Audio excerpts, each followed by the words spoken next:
Il n'y avait rien de plus qu'un couteau qui grince. Il n'y avait rien de plus qu'un couteau qui grinçait, pas à l'intérieur, mais à l'extérieur. Alors qu'il n'y avait rien de plus qu'un couteau qui grinçait, il était en train de crisser contre les vitres. Alors que Ivy était en train de lire un livre à Oz, elle entendait quelque chose grincer à l'extérieur. Elle est sortie. Elle est sortie, voir juste devant la maison. Il n'y avait rien. Il n'y avait rien, mais quand elle est arrivée devant la maison, elle a vu sur la vitre, à l'extérieur, une lacération déposée par la lame d'un couteau. Alors que cette lacération était sur la vitre, elle se demandait comment c'était possible. Elle avait déjà placé des barreaux. Elle avait déjà placé des barreaux pour protéger Ali. Elle avait déjà placé des barreaux, alors que la lame de couteau était en train de frapper contre une autre vitre à l'intérieur. Ali était en train d'appeler Ivy. Elle était en train de l'appeler parce qu'elle avait vu un clown. Elle avait vu un clown, mais ne pouvait pas lui parler de son masque. Elle ne pouvait pas lui parler de son masque. Tout ce qu'elle savait, c'est qu'il était plein de trous. Et sa trypophobie lui faisait peur. Sa trypophobie lui faisait peur. Elle était recluse dans un coin, près des meubles, dans l'escalier. Elle était recluse dans un coin.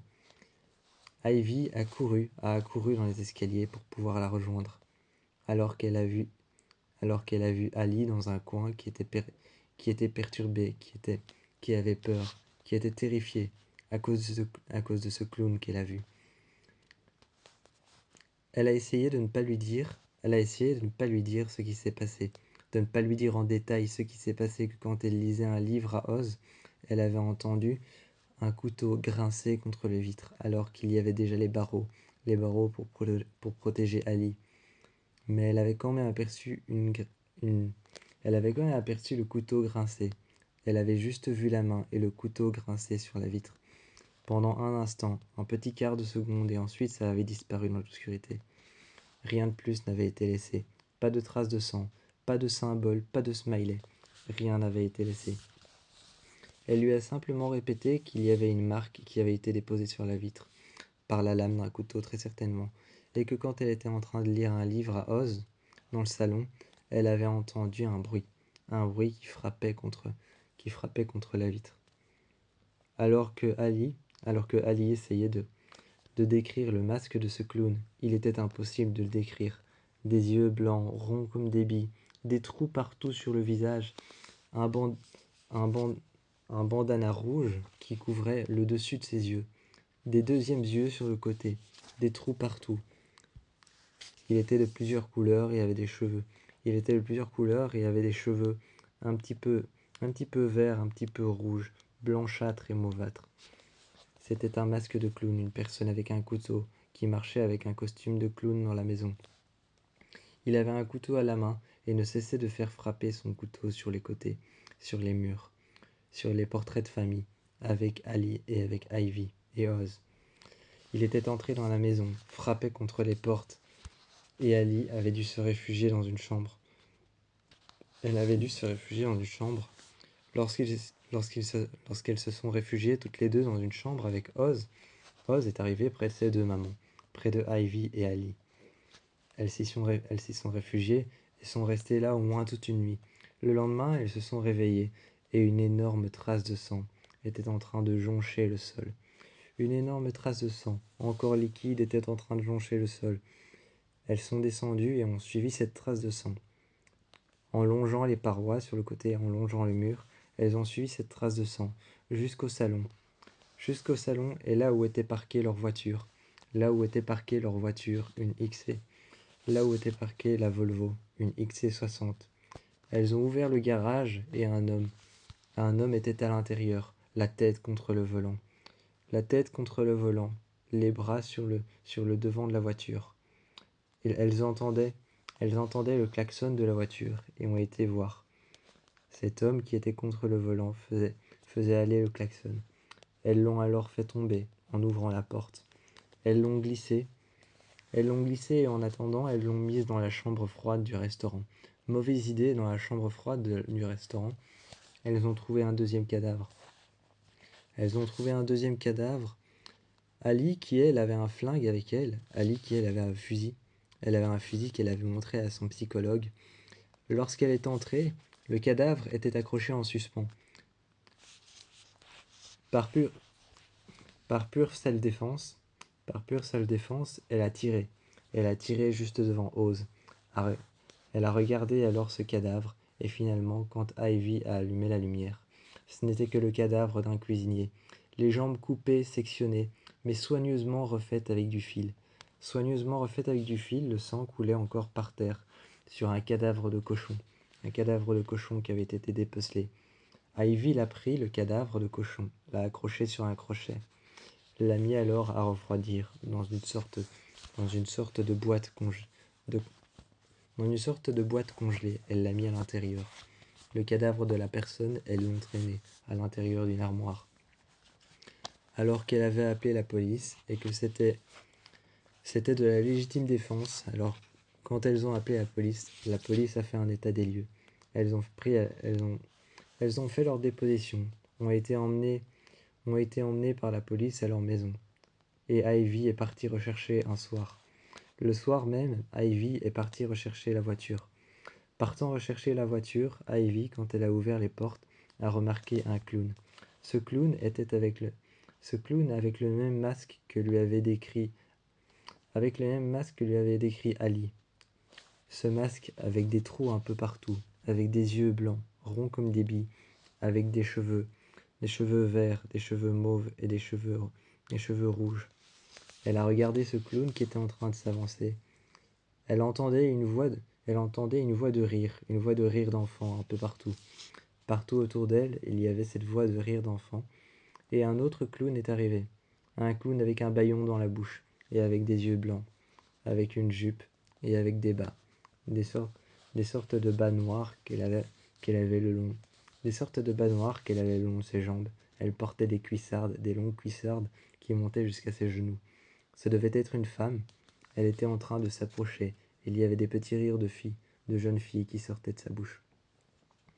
Elle est partie en courant, a pris alors directement ce qu'il lui fallait. Quand elle est rentrée à la maison, elle a dit qu'elle était poursuivie par 3 voitures avec des clowns à l'intérieur. Quand elle est revenue à la maison, elle a fermé la porte, a tout barricadé, et Ali lui a demandé ce qui s'était passé. Cette fois-ci, c'était Ivy qui respirait très fort et qui n'arrivait même plus à parler. Alors que Oz était dans le salon, terrifié. Queenie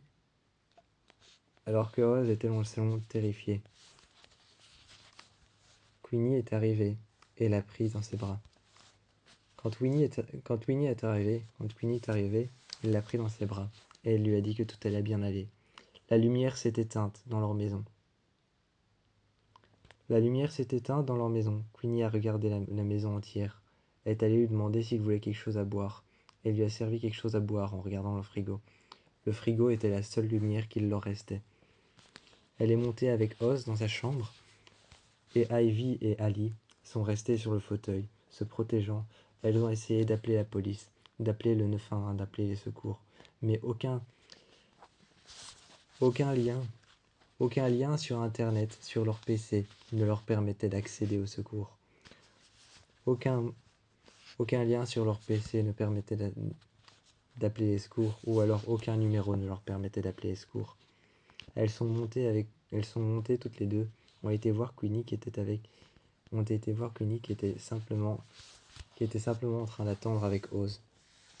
Elle était là avec lui et il s'était endormi à force d'avoir peur. Elle ne lui avait pas lu de BD sur Twisty le clown, mais elle attendait avec lui. Il s'était endormi. Alors que les clowns essayaient de rentrer à l'intérieur et frappaient sur toutes les portes, la police est arrivée. Ils ont essayé d'arrêter les clowns, de leur mettre les menottes, de tirer sur eux, mais les clowns continuent à avancer. Ils les ont massacrés un à un, les uns après les autres, coup de couteau après coup de couteau. Tous les corps étaient étendus, et le lendemain matin, alors qu'ils n'avaient rien entendu, pas de cris de douleur, pas de hurlements. Le lendemain matin, Ali est allé ouvrir la porte, et devant sa porte, un bain de sang, avec tous les officiers de police. Une des voitures, la porte était encore ouverte, et elle a regardé tous les officiers de police à terre. Le sang était encore frais.